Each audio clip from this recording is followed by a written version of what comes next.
Bismillahirrahmanirrahim. Assalamualaikum warahmatullahi wabarakatuh. Salam sejahtera bagi sekalian. Shalom. Om Swastiastu. Namo Buddhaya. Saudara-saudara sekalian, terima kasih kehadiranmu. Bagaimana kita ketahui bersama, saat ini TNI sedang menghadapi suatu masalah, yaitu masih belum dapat kontak dengan kapal selam kita KRI Nanggala. Usaha-usaha untuk pencarian sudah dilakukan secara intensif, yang akan memberi penjelasan lebih detail adalah Panglima TNI dan KSAL. Jadi saya segera saja persilahkan Panglima TNI untuk menjelaskan, dan saya yakin seluruh bangsa semua hatinya, pikirannya, fokusnya adalah agar anak-anak kita bisa kita selamatkan secepat mungkin. Panglima TNI, saya persilakan.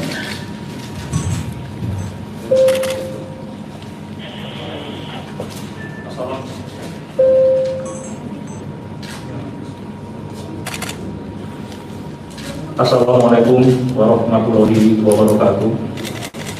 Salam sejahtera bagi kita sekalian. Salam, Om Swastiastu. Yang terhormat Bapak Menteri Pertahanan, yang saya hormati Bapak Kapolri, Bapak Kasal, saudara-saudara sekalian, saya ingin menyampaikan kronologi hilangnya kontak antara unsur-unsur atas permukaan dengan KRI Nanggala 402 sampai dengan adanya isyarat tenggelam melalui prosedur sapluk, termasuk prosedur submis, dan terakhir adalah prosedur subsang. Kita semua turut prihatin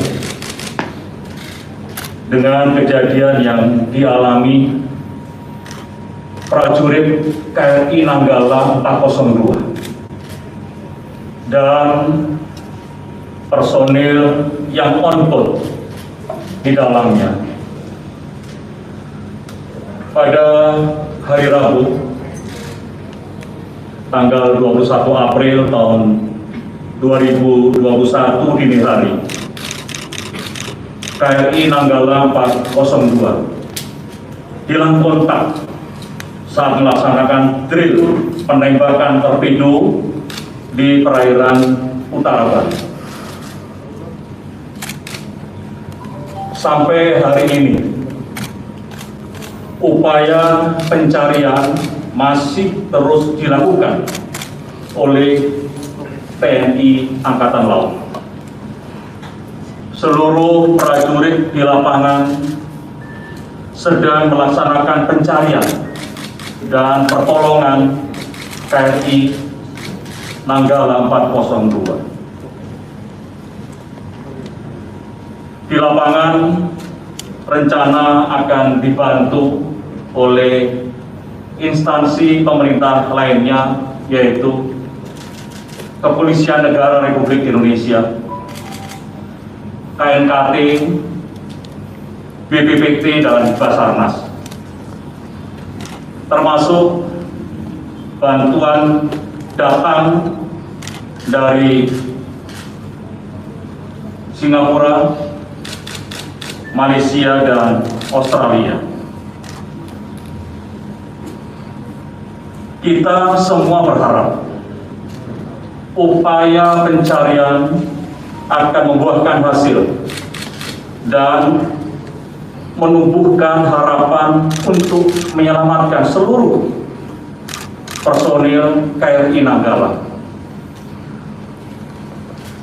Saudara-saudara sekalian, untuk penjelasan lebih detail terkait kronologis kejadian dan upaya pencarian yang tengah dilakukan akan disampaikan oleh Kepala Staf Angkatan Laut. Kami persilakan.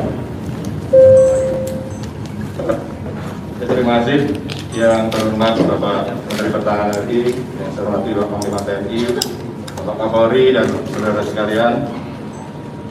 Seperti apa yang tadi sudah disampaikan Bapak Menteri Pertahanan dan Panglima TNI, untuk unsur-unsur Angkatan Laut di dalam melaksanakan kegiatan penembakan ini adalah bagian dari pembinaan kemampuan dan kekuatan TNI Angkatan Laut, yang mana pada saat ini akan dilaksanakan latihan penembakan rudal T-802 dan torpedo kepala perang, di mana sasarannya adalah salah satu KRI. Demikian pada saat kemarin hari Rabu tanggal 21 April 2021 dilaksanakan dulu latihan penembakan torpedo kepala perang dari KRI Nanggala, dan sesuai dengan prosedur sudah kita laksanakan semuanya. Namun demikian pada jam 2.30 sudah kita laksanakan isyarat terbit mulai latihan. Namun pada jam 03.00 KRI Nanggala izin menyelam periskop pada kedalaman 13 meter, kemudian persiapan untuk menembak torpedo. Dan si rider penjejak, jadi samping sesuai prosedur bahwa di dalam penembakan tersebut kapal selam akan didampingi oleh si rider penjejak, yang di situ di dalamnya ada orang Kopaska maupun dari kapal selam sendiri. Untuk nantinya apabila torpedo meluncur mereka akan mengikuti. Kemudian jam 03.00 sampai jam 03.30 di geladak haluan dan koneng tower KRI Nanggala masih terlihat oleh tim penjejak si rider dalam jarak 50 meter. Dan jam 03.30 KRI yang lain menempati posisi untuk mengecek torpedo warning. Dalam hal ini adalah unsur-unsur yang lain yang ini sudah persiapan untuk persiapan torpedo meluncur. Namun demikian pada jam 3.46 si rider memonitor periskop dan lampu pengenal KRI Nanggala yang perlahan-lahan mulai menyelam dan tidak terlihat, jadi akan menyelam. Jadi untuk penembakan tersebut KRI Nanggala harus menyelam. Pada 03.46 sampai 04.46 titik penembakan terus-menerus memanggil KRI Nanggala, namun tidak ada respon. Jadi harusnya saat tenggelam tadi masih ada periskop, dia pasti kelihatan. Namun demikian ini langsung tenggelam, tidak ada periskopnya, dan komunikasi saat itu sudah tidak terjalin. Yang harusnya mereka saat melaksanakan penembakan tadi harusnya minta otorisasi akan melaksanakan penembakan. Namun demikian begitu akan diberikan otorisasi, dipanggil-panggil sudah tidak respon, sehingga pada jam 03.46 dan 06.46 terus dilaksanakan manggil dan tidak respon, dan pada jam 04.17 kita terbangkan heli dari KRI GNR untuk melaksanakan deteksi visual. Namun dari deteksi visual hasilnya juga nihil, sehingga dilaksanakan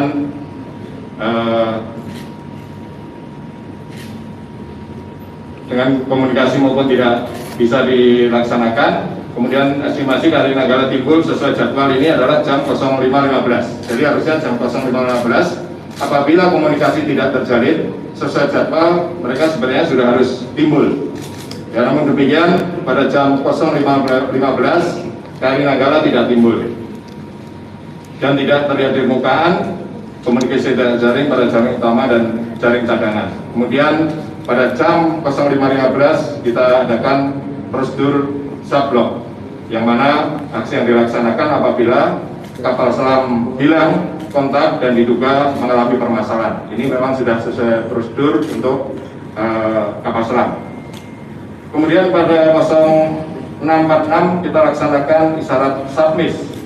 Jadi 3 jam dari waktu hilang kontak Ya, sehingga seluruh unsur-unsur yang melaksanakan pengamanan di luar untuk melaksanakan pencarian, latihan kita tunda.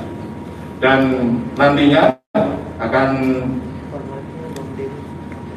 selanjutnya akan kita laksanakan isyarat sapsang apabila kapal selam sudah dipastikan tenggelam dengan bukti otentik. Jadi sampai sekarang belum ada bukti otentik, ya, artinya belum terdeteksi di mana posisinya, sehingga belum kita isyaratkan untuk sapsang sesuai tadi yang disampaikan Bapak Materi. Ini adalah kronologis untuk KRI Nanggala yang sampai saat ini masih dalam pencarian. Jadi oleh seluruh unsur yang tergabung dalam latihan penembakan torpedo sud kepala perang maupun J802 yang dilaksanakan oleh 21 KRI yang berada di laut sekarang ini, serta 2 kapal selam dan 5 pesawat udara yang mendukung latihan ini. Sehingga latihan kita tunda, sekarang ini kita konsentrasikan untuk pencarian kapal selam. Dan kemarin atas izin Panglima TNI kita distres pada negara-negara yang tergabung dalam konferensi kapal selam yang selama ini sudah terjalin dengan negara-negara yang memiliki kapal selam, dan dari distres tersebut sehingga negara-negara yang memiliki kapal selam mereka siap untuk membantu. Dan yang sudah berangkat adalah dari Singapura dan dari Malaysia, dan 8 negara lainnya akan siap juga membantu pada saat nanti. Jadi ini sudah menjadi kesepakatan di dalam konferensi bahwa siapapun yang mengalami kedaruratan, mereka wajib memberikan bantuan untuk keselamatan. Dia tidak ada nuansa politik maupun tidak ada lawan, semuanya hanya untuk membantu dalam hal kemanusiaan. Jadi demikian mungkin dari saya dapat saya sampaikan.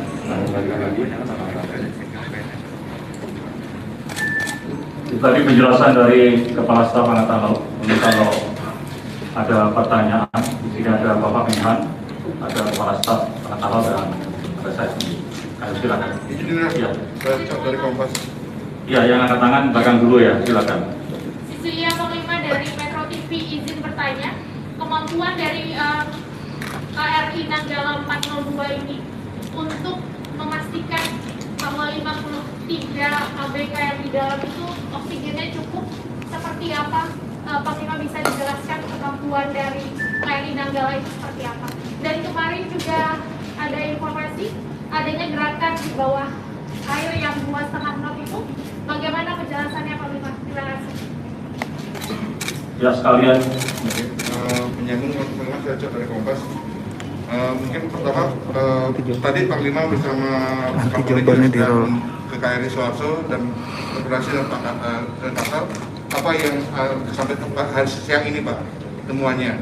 Kemudian yang kedua kepada Pak Menteri, mohon izin Pak, mengenai alutsista kita Pak, bagaimana upaya-upaya ke depan untuk menjamin bahwa kondisinya adalah lebih baik dan kita lebih siap. Baik, terima kasih Bu. Ada pertanyaan dari Metro dan Kompas ini yang jawab adalah Kasal, dan nanti Pak Menteri menjawab terkait kebijakan. Ini silakan. Baik, terima kasih. Jadi kemampuan oksigen KRI apabila kondisi blackout seperti sekarang ini, kalau diperkirakan blackout itu mampu 72 jam, jadi kurang lebih 3 hari. Sehingga kalau kemarin saat hilang kontak jam 3, hingga nanti bisa sampai hari Sabtu jam 3, sehingga 72 jam. Ya, mudah-mudahan ini sebelum ini dapat segera ditemukan, sehingga cadangan oksigen masih ada. Yang kedua pertanyaan adalah adanya indikasi di bawah laut. Bagaimana dilanjut? Ada 2 pertanyaan yang sama antara Metro dan Kompas, silakan. Jadi yang kemarin ditemukan itu adalah rumpon, ya, rumpon bawah laut, jadi kemagnetannya sangat lemah. Nah tadi yang baru kita temukan saat Panglima TNI ke sana, tadi ada dari magnetometer KRI Rimo itu ditemukan kemagnetan yang tinggi di dalam suatu titik yang kedalamannya kurang lebih 50 sampai 100 meter melayang. Nah, mudah-mudahan nanti sore bisa kita aksi menggunakan multi band echo sounder yang sekarang sedang kita pasang di KRI remote portable, dan nanti sore mudah-mudahan KRI Rigel juga bisa datang. Ini nanti bisa diaksi yang lebih rinci lagi sehingga kelihatan di situ apa yang tadi ditemukan yang karena kemagnetannya tinggi. Harapannya kemagnetan yang disebut adalah KRI Nanggala. Terjawab ya dari Metro dan Kompas. Pertanyaan kedua dari Kompas, mungkin Pak Menhan. Baik, tadi rekan kita dari Kompas menanyakan tentang rencana pengadaan alutsista ke depan. Jadi memang kejadian ini juga menggarisbawahi bahwa memang pertahanan negara adalah suatu pekerjaan upaya yang sangat rumit, yang memerlukan suatu teknologi yang sangat tinggi dan yang mengandung unsur bahaya. Jadi inilah masalah pertahanan negara. Hampir semua kegiatan di bidang pertahanan negara, apakah di laut, di udara atau di darat, mengandung 3 unsur itu. Satu adalah kegiatan yang sangat rumit, membutuhkan teknologi tinggi, profesionalitas juga yang tinggi daripada awak-awaknya, dan mengandung unsur bahaya yang sangat tinggi. Kemudian bahwa TNI untuk melaksanakan fungsinya harus dalam keadaan siap tempur, siap saat. Karena itu sangat dibutuhkan latihan, dan latihan pun mengandung masalah bahaya yang sangat tinggi. Jadi ini masalahnya. Nah, kemudian juga bahwa alutsista di bidang pertahanan memang cukup mahal. Bahkan bisa saya katakan ya sangat mahal. Dan karena itu pimpinan negara selalu dihadapkan dengan dilema harus mengutamakan pembangunan kesejahteraan, tapi menjaga kemampuan pertahanan supaya kedaulatan kita tidak diganggu. Nah, ini selalu, karena itu Presiden telah memerintahkan saya 1 tahun yang lalu untuk bersama-sama pimpinan TNI menyusun suatu master plan, rencana induk yang beliau menghendaki suatu rencana induk 25 tahun yang memberi pada kita suatu totalitas kemampuan pertahanan. Ini sedang kita rampungkan, kita sedang menyusun, kita sedang memperbaiki, dan insya Allah dalam 2-3 minggu ini kita akan bersama dengan Panglima TNI dan Kepala Staf kita rampungkan dan akan kita sampaikan kepada Bapak Presiden.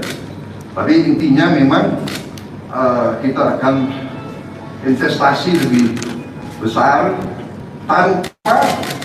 tanpa mempengaruhi usaha pembangunan kesejahteraan. Nah, kita sedang merumuskan pengelolaan pengadaan alutsista untuk lebih tertib, lebih efisien. Tapi kita memang perlu meremajakan alutsista kita. Banyak alutsista kita adalah memang karena keterpaksaan dan karena kita utamakan pembangunan kesejahteraan, kita belum modernisasi lebih cepat. Tapi sekarang ini mendesak, kita harus modernisasi alutsista kita lebih cepat lagi, dan kami yakin, saya yakin bahwa dalam waktu dekat perlengkapan bisa kita modernisasi untuk 3 matra, darat, laut, dan udara. Tapi saya garis bawahi biar rakyat juga tahu ya, perjuangan anak-anak kita untuk menjaga kedaulatan negara itu sangat penuh dengan tantangan. Setiap hari mereka hadapi bahaya. Karena itulah kita mohon semua masyarakat kita berdoa bahwa anak-anak kita bisa kita ketemui dalam waktu yang sesingkat-singkatnya. Saya kira itu penjelasan saya. Ya. kita sedang dalam rangka akan melaksanakan modernisasi alutsista untuk 3 angkatan, dan kita akan lakukan dengan suatu upaya komprehensif dan upaya yang seefisien mungkin. Tapi kita ingin punya TNI yang handal. Saya kira itu dari saya. Terima kasih. Terima kasih Bang Menhan. Yang depan, silakan Mas Huda ya tadi ya. Oke. Selamat sore Panglima.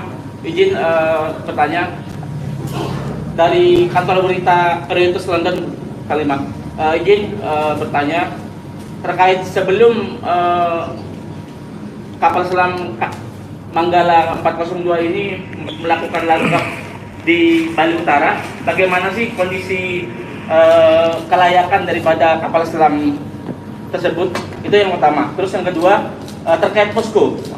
Yang jadi posko nantinya apakah di sini, apakah di Banyuwangi, Panglima? Terima kasih. Silakan Kasal untuk menjawab. Baik, terima kasih. Jadi kapal Selam KRI Nanggala ini dalam keadaan siap baik personel maupun material. Personel yang lengkap, material pun juga sudah mendapat surat kelaikan dari Dislight Martal TNI Angkatan Laut. Jadi kapal KRI Nanggala ini adalah, mungkin saya tambahkan, sudah dibuat tahun 1977 dan diterima Angkatan Laut delivery tahun 1981 buatan HDW Jerman. Kemudian kapal ini juga sudah riwayatnya sudah menembak torpedo kepala latihan ini 15 kali dan menembak torpedo kepala perang itu 2 kali, dan sasarannya kapal ex-KRI dan dua-duanya tenggelam. Jadi KRI Nanggala ini dalam kondisi siap tempur, sehingga kita kirim dibantukan untuk latihan penembakan torpedo kepala latihan maupun kepala perang.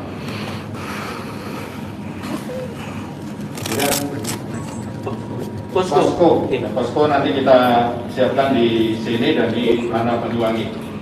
Ya, bisa di sini di Lanal Banyuwangi, nanti kita isi dengan personel-personel kita ya untuk membantu. Mungkin yang dari luar negeri tadi yang akan membantu tentunya pasti akan turunnya di Bali, sehingga di sini. Kemudian yang lebih terdekat karena unsur-unsur kita tadi berada di Laut Bali dan sandalnya di Banyuwangi, sehingga di Lanal Banyuwangi juga akan kita dirikan posko. Di sini di mana kan? Ya, nanti bisa di Lanal Banyuwangi, juga bisa di Denpasar ini. Terima kasih. Oke, terjawab ya. Untuk kelaikan juga, sertifikat kelaikan juga masih ya, tanggal 25 Maret tahun 2022. Jadi masih layak untuk melaksanakan kegiatan operasi. Silakan. Ya.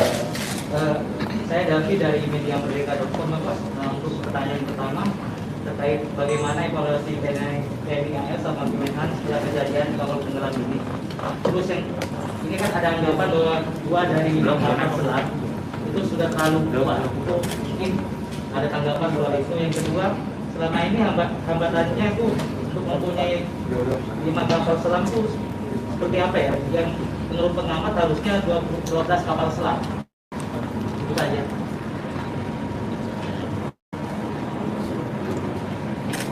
Ya.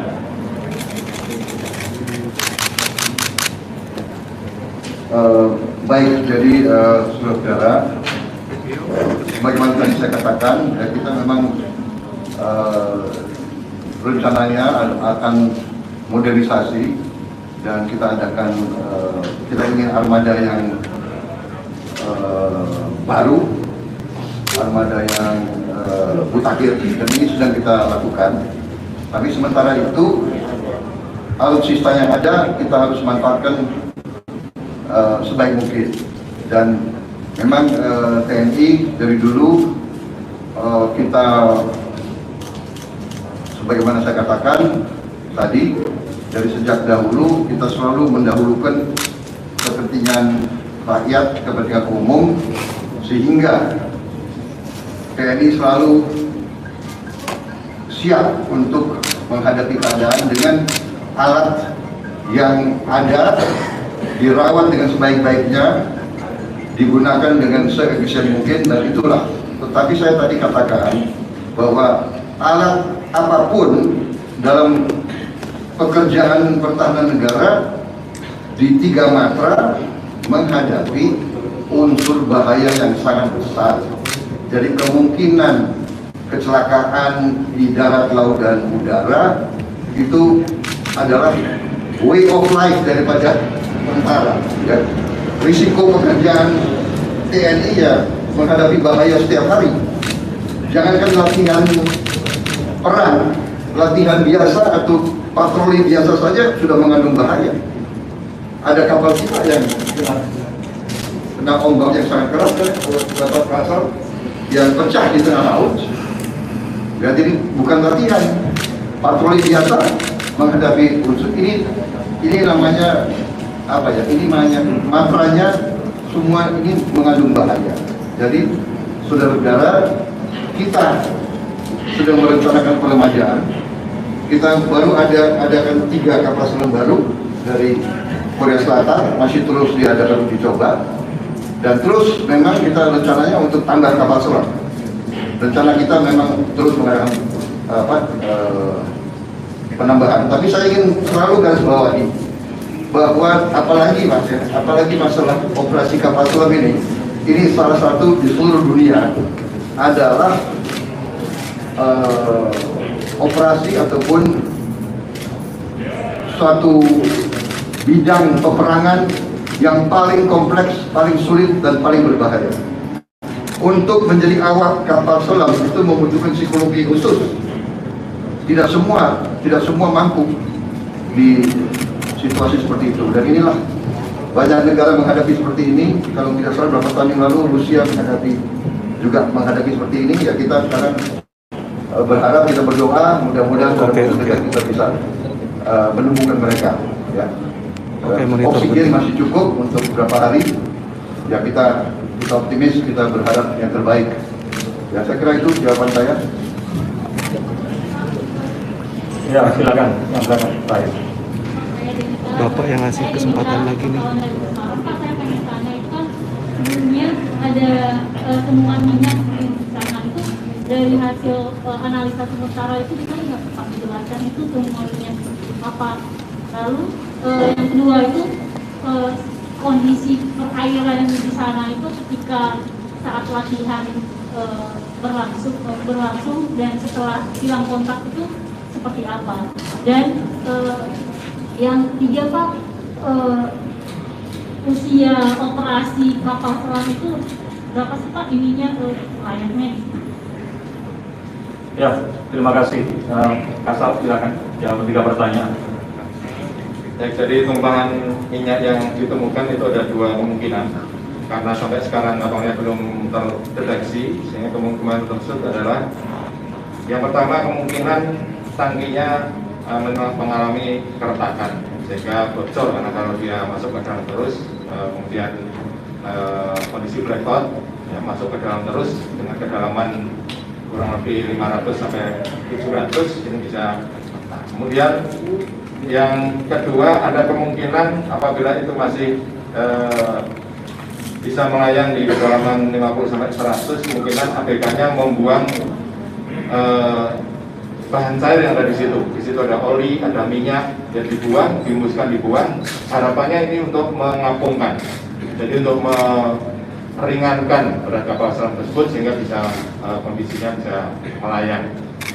Ya, jadi yang tumpahan minyak tadi ada 2 kemungkinan.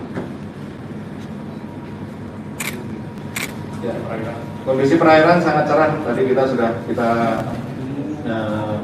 ke sana bersama-sama dengan TNI, Kapolri ke sana, dan sejak kemarin melaksanakan latihan yang sudah kita prediksi bahwasanya sesuai BMKG kondisi laut sangat cerah dan tenang. Ya, kalau usia operasi tentunya akan kita sesuaikan dengan life of time-nya tersebut. Kalau kondisinya memang masih bagus dan bisa kita rawat, ya tentunya akan kita rawat dengan baik. Karena di Angkatan Laut untuk perawatan kapal ini ada fase-fasenya. ada overhaul, ada depo, kemudian ada W6, W5 dan sebagainya. Jadi ada tahap-tahapnya. Dan kapal ini juga sudah didocking kemarin itu bulan Januari tahun 2020, docking terakhir di PT PAL, sehingga masih sangat layak.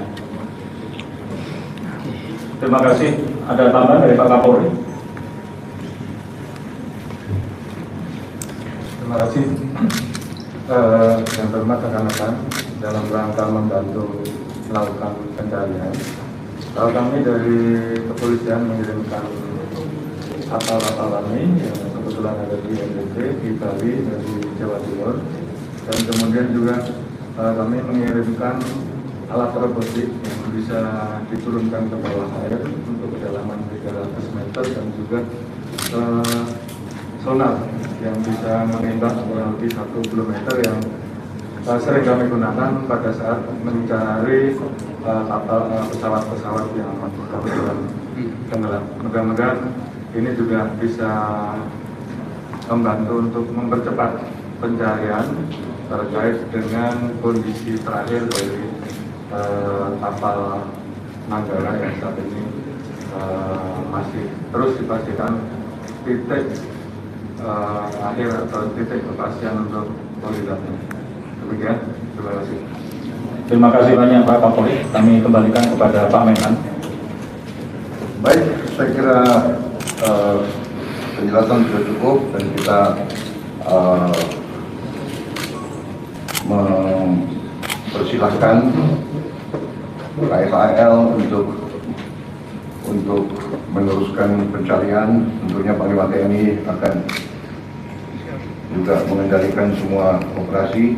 Negara-negara lain menawarkan bantuan, juga Korea Selatan, Bapak Panglima tadi menghubungi, siap membantu, India siap membantu. Jadi ini masalah kemanusiaan dan kita semua berdoa agar hasilnya adalah yang terbaik untuk kita semua. Terima kasih. Wassalamualaikum warahmatullahi wabarakatuh. Saya kembali ke Panglima TNI. Sudah cukup ya?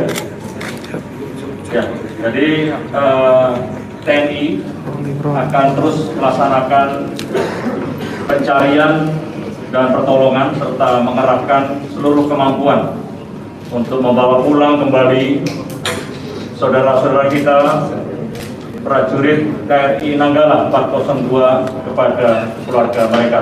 Dan mari kita sama-sama berdoa semoga keluarga kita, sahabat kita, prajurit KRI Nanggala 402 dalam kondisi selamat dan segera ditemukan.